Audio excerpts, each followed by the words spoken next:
Hey y'all, what's going on YouTube channel? This is Tara Down again, y'all. This is that Go Hard or Go Home channel. And like I said today, y'all, I'm making some clips of this video while I was watching Eboni K, and she's describing some things to this young lady, and basically in this one, she's gonna let her know about single motherhood by choice. It's a rich woman's game. I'm rich, bitch. Y'all watch this and let me know what y'all think about this. So, hey, before y'all get started, with that. Y'all make sure y'all hitting like, subscribe, and share, and join and dropping this stuff down, and join the journey. Cause we're gonna keep watching this stuff over the years. Cause I'm telling y'all, no matter how much women get told by other women or men, they just don't care. They're gonna do what they want. So let's get it rolling. And let's see what Eboni K got to say. All right, let's roll. Lord, I don't think this is how most black women want to do it. Why? I was going to say, why solo by choice?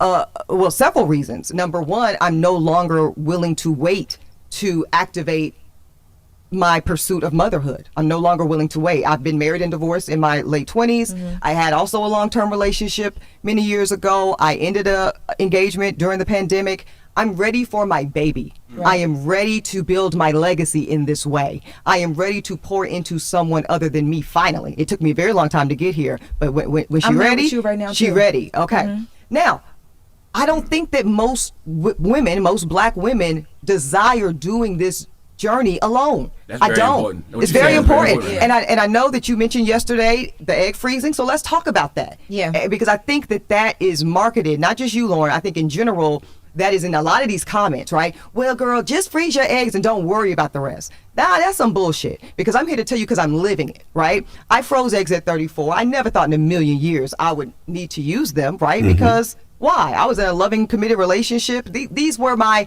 spare. Mm-hmm. Have you frozen eggs at this point, Jerry? No, I thought about doing it last year. I thought about starting the process. Okay, so let me just, and this is not investigative. I'm just trying to see something here. Do you know how many eggs on average a woman should have on ice, on reserve, frozen, for a probability of one live birth? No, I don't. About 20. Oh. Then if I say, okay, how many egg retrievals are required to get about 20 eggs in a woman that's, say, 35 and up? The answer is at least 2. What's the cost average of an egg retrieval? Amy probably knows this, but he knows it's between $12,000 and $15,000 per retrieval cycle. Oh, shit. I don't think none of these females out here on this Section 8 no food stamps got that. But we're going to let her keep rolling. That most insurances don't cover. Most insurances do not cover unless you're working at Google or Amazon. Oh, that makes it even worse. And you know they ain't got no insurance either. So, yeah.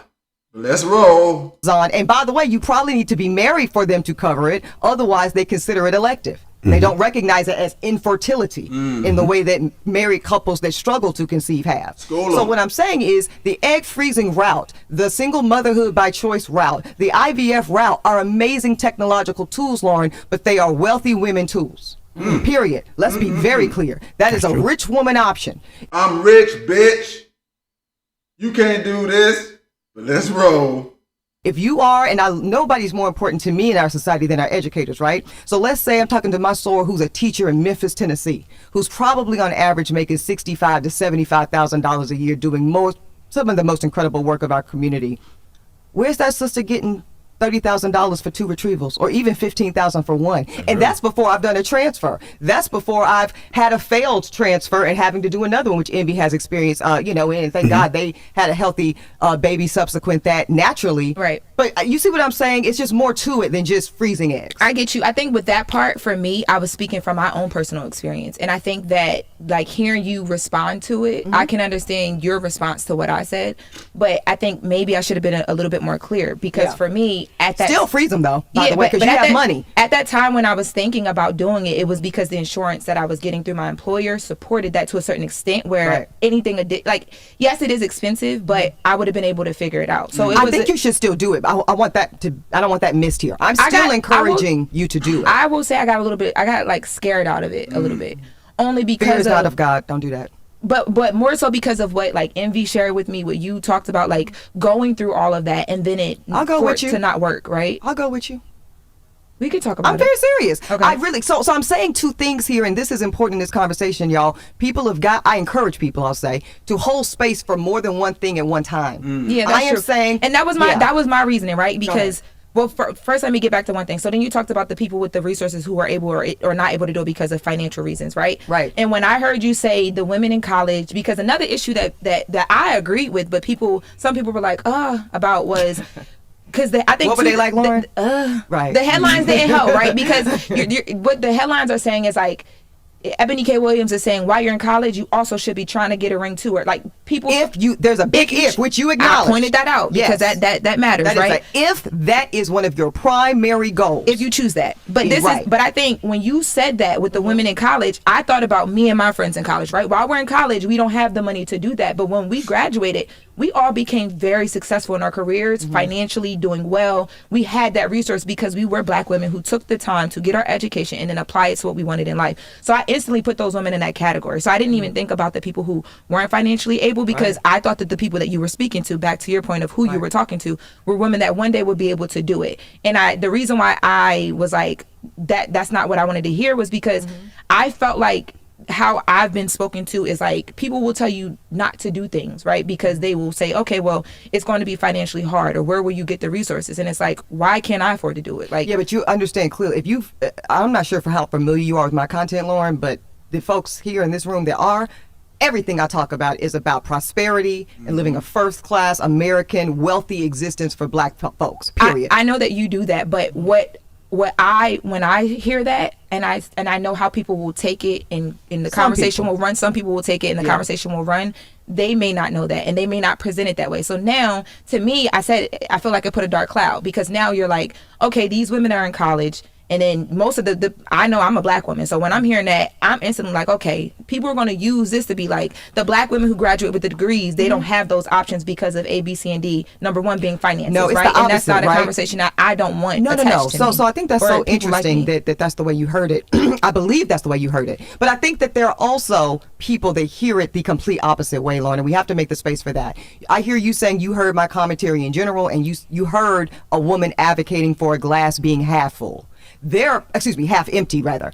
And then there are those that heard what I was saying and was like, shit, that's some great perspective. I wish someone would have told me when I was positioned to do something about it. I am certainly going to advance this piece of advice and commentary to my children or the kids in my church or the kids in my, Jack and Jill chapters or whatever in the world, and making sure that they have this piece of knowledge or optionality that I'd never had because no one ever told me, and they're seeing it as the glass half full. And I love that for them. But do you feel like the blogs and a lot of people that reported on it picked it up that way? I think the LA Times did. And I feel like what Ebony just said now is very important. All Ebony is saying is this isn't ideal. And you don't want you don't want folks to have to necessarily go through this. For me, let me just reiterate that because that's very important because these stakes are very high, Lauren. I'm $50,000 into IVF journey by myself, so I don't have a husband splitting that with me, which there's reasons why that's preferable for me, but I really need people to hear that, and I'm taking shots and I'm giving them to myself, and I'm doing all this to bring life into this world. And I don't take it lightly because it's a very serious thing. So I think when we were very cavalier, not just you, right, but in general with just IVF or just marry outside the race, obviously been there, done that too. Well, I heard some Snow King commentary earlier. I said that I was cute. Now I can't eat. Well, hold up, guys. We gotta take some calls. We gotta take some calls. Oh my God. We gotta take some calls. 800. We're doing this so because I feel like people don't get this. 105. If you listen, okay, let's go. We gotta take some calls when we come back. And I just want to say this. I just want to say this. Most people don't know what Ebony's going through right now with the in vitro and infertility. No, because most people haven't been through it. And the fact that Holding Court podcast. Thank you, Charlamagne. But the people that listen to Holding Court, they get that every day. But the fact that she has to do it by herself is a lot. Like she has to put them shots in her stomach and all that by herself. Thank you, Envy. And most people don't know it. Like I can't even imagine if my wife had to do it by herself or a woman having to do it by herself and go to those doctor's appointments. So it is a lot. Room by yourself. It's a lot. I can't. Okay, so we're gonna stop him right there on that one because the basic content and the transfer. We'll take some. We're gonna stop him on that one, okay? Because the basic content of this that I wanted to get out was that this woman is not just telling these women to go out here and do this by themselves, but that's how women are taking it.